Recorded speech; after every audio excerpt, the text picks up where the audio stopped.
Now, this is one of the very earliest painted Christian chapels, and although no one could say that it's great art, I think it shows us exactly what the Christians wanted their art to do, which was to deliver a very straightforward message in a very straightforward way.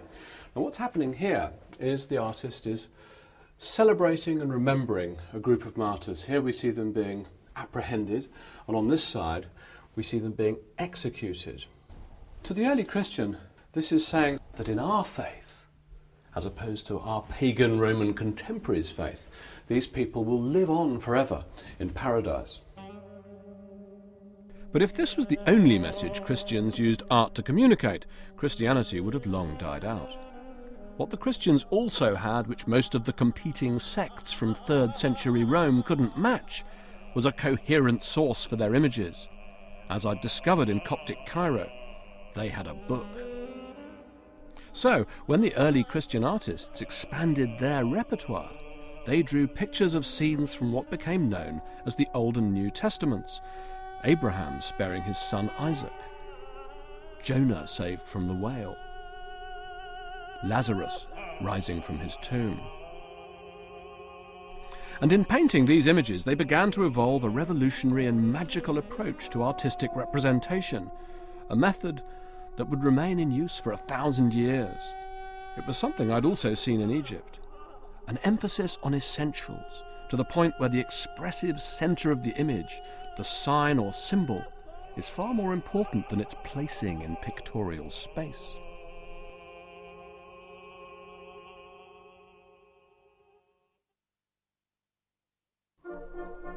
In the 3rd century, Rome developed a rich mixture of architectural and artistic styles, many traces of which can still be seen on the city's streets today. One particularly impressive survivor is the 2nd century column of Marcus Aurelius. The column and its intricately carved figures show that, like the artists of ancient Greece, Roman sculptors had mastered perspective to produce the illusion of deep space. So why did the early Christians abandon this long-established artistic tradition and take what superficially might appear a backward step in creating their own perspective-free art? Some say it's because they were primitive, unsophisticated, they'd forgotten all the old skills. I don't think that's true. They were faced with a different set of problems. How do you represent the image of a man who is also a god? Perhaps you pay rather less attention to perspective. Perhaps you place more emphasis on the beautiful light that you see in the world. But if you want to represent the image of a man who's also a god, there is in addition the question of just how useful perspective is to you. How much do you want to represent the real world? You might, for example, want to lose all this. It's far too mundane. You might want to replace it with a glittering gold ground that makes the figure look as though floating against the sky of paradise, the vault of heaven. And so these early Christian artists unwittingly invented a tradition that would thrive for a millennium. An art that rejects natural space to suggest the supernatural. An art that conveyed a spirituality so powerful that it would captivate a Roman emperor, Constantine, the most powerful man in the world.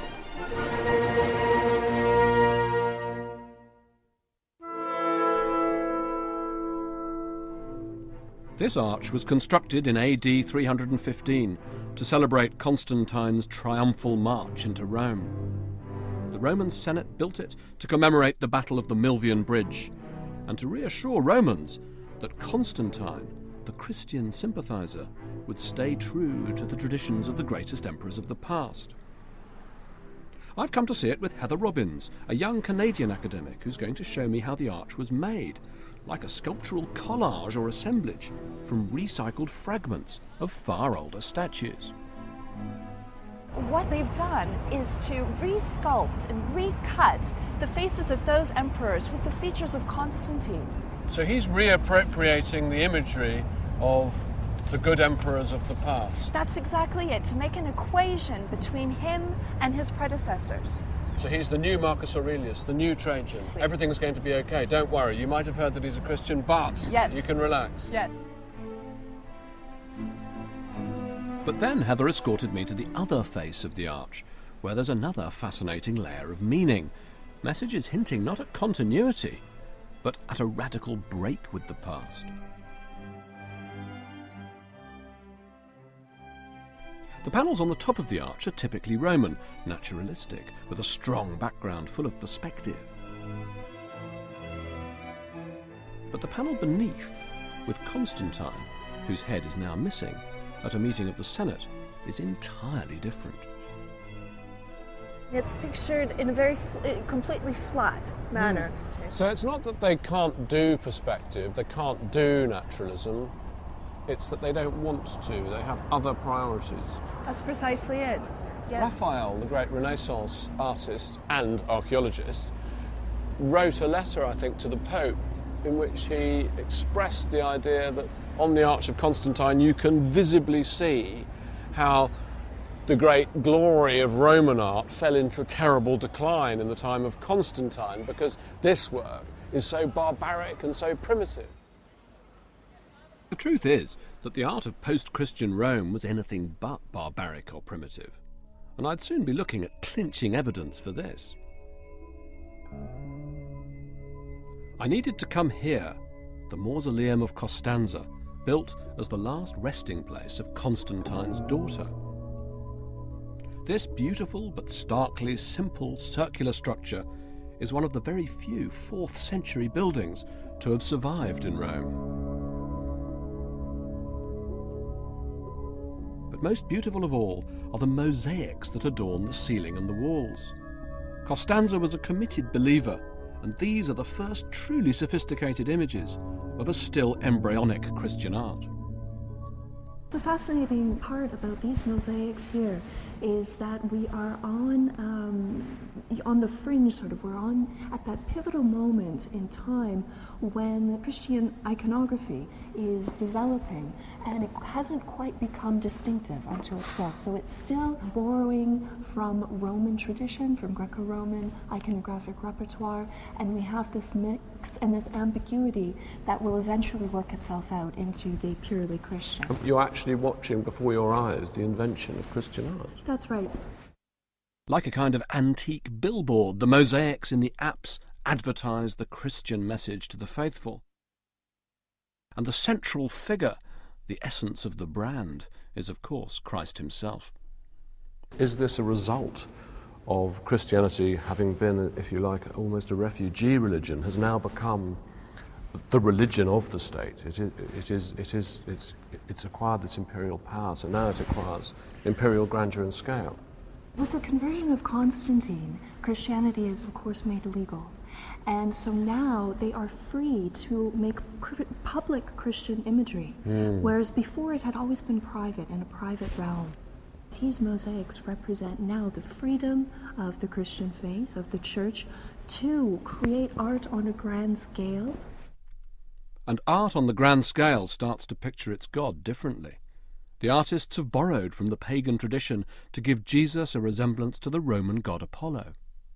Looking at it, I feel as though I'm a world away from that image of Christ that I saw in the catacombs. In the catacomb, he's dressed as a common shepherd, and here he's been given divine regal vestments. But it's interesting that right at the beginning of Christianity, I mean, it seems to me that this is almost the perpetual tension in representation of Christ.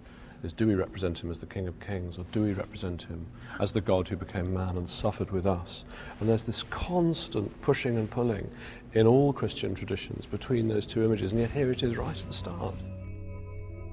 Here in this mausoleum there are the first stirrings of a fundamental doctrinal schism that would divide Christian teaching for centuries. Is Christianity to be considered a faith of humility and poverty, or one of power and magnificence?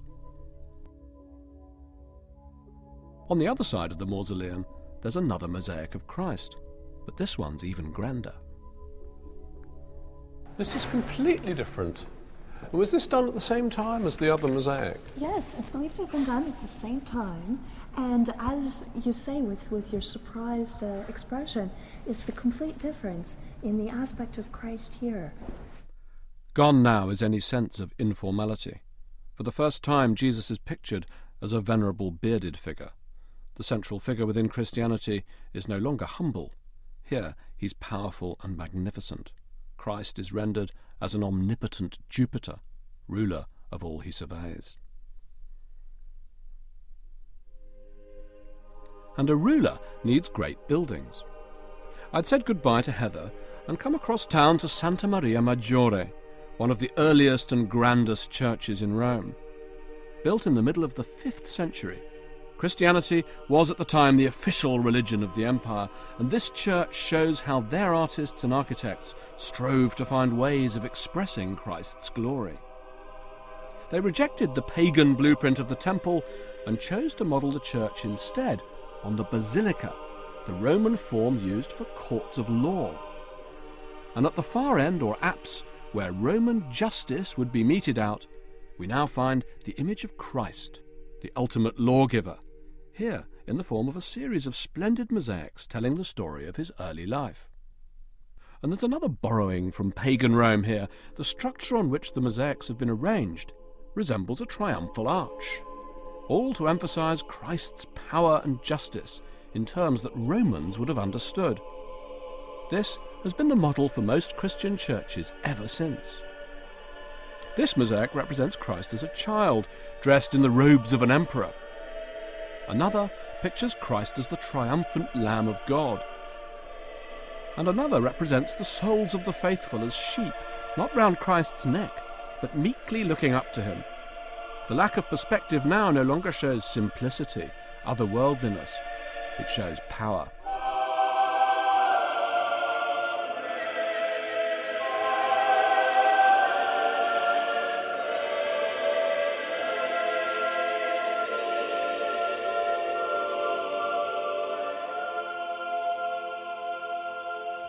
Here in the church and the mosaics of Santa Maria Maggiore, we can see very clearly how Christ came to occupy absolute centre stage in the Roman world. He'd become the King of Kings, the Emperor of Emperors.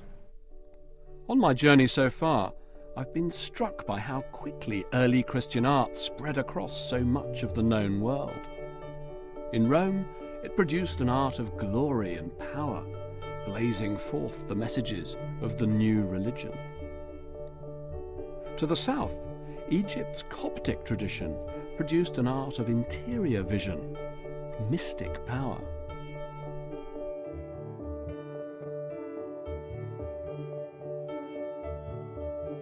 But meanwhile, to the north, Christians over many centuries set about creating an art to balance the different dimensions of Christian spirituality, creating works on a very different scale and of a very different order. I've decided to come to Bourges, where at exactly the same time as they were decorating that beautiful monastery church of St. Anthony's in Egypt, here in France, they were building a great cathedral to the glory of God.